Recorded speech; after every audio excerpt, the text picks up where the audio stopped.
d'une longueur totale de 140 mètres, d'un diamètre de 11 mètres et d'un poids total de 2600 tonnes, il est aussi haut qu'un immeuble de 50 étages. Si vous voyez un tel géant sur la route, même ceux qui ont la phobie des grandes choses en seraient effrayés. C'est la plus grande tour de séparation propane-propylène au monde, produite à Ningbo, Zhejiang, et transportée à Penglai, Shandong.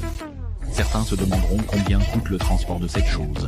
Un internaute a répondu, le coût de construction est d'1 milliard et le coût de transport est de 500 millions. Ce n'est pas une exagération. Transporter un tel géant nécessite d'abord de le charger sur un navire, de le transporter par mer, puis de le transporter par voie terrestre jusqu'à sa destination après avoir accosté, et enfin, de le soulever en place. Chaque étape coûte énormément d'argent. En particulier, le transport terrestre, après l'accostage, est l'étape la plus difficile et la plus importante de tout le processus.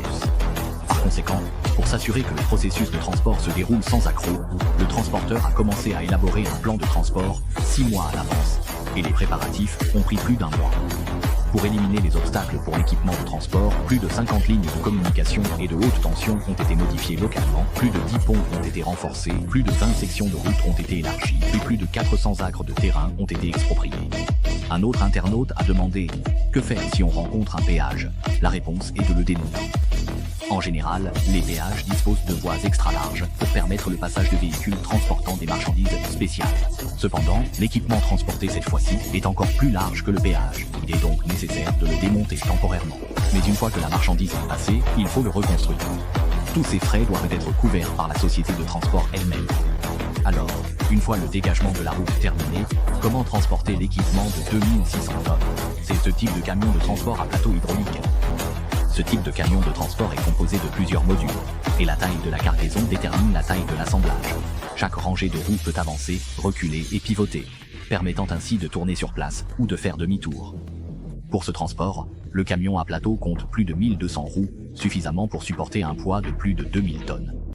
Certaines personnes s'inquiètent de savoir si un chargement aussi lourd pourrait endommager la route. En réalité, les plus de 1200 roues du camion de transport répartissent uniformément le poids de la cargaison, avec moins de 3 tonnes par roue en moyenne, ce qui est comparable au poids des gros camions sur la route. De plus, ces roues sont larges et grandes, ce qui ne cause pas de dommages significatifs à la chaussée.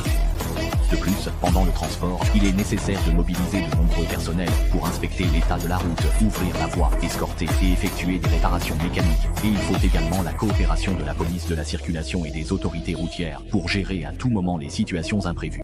Même dans ces conditions, le camion de transport doit avancer lentement. Pour parcourir la distance terrestre de 6,8 km, il a fallu 34 heures, tout le processus ressemblant à une fourmi transportant sa maison.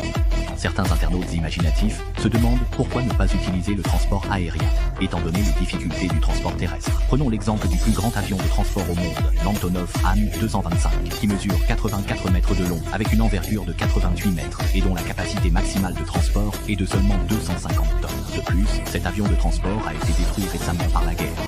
Actuellement, il n'existe aucun appareil capable d'assumer cette tâche dans le monde. Une fois le processus de transport terminé, le processus d'installation représente également un énorme défi. Pour le levage, on a utilisé une grue portique de 5000 tonnes et une grue à tour de 2000 tonnes pour l'assistance, ce qui a pris plus de 30 heures pour finalement positionner ce géant sur le sol.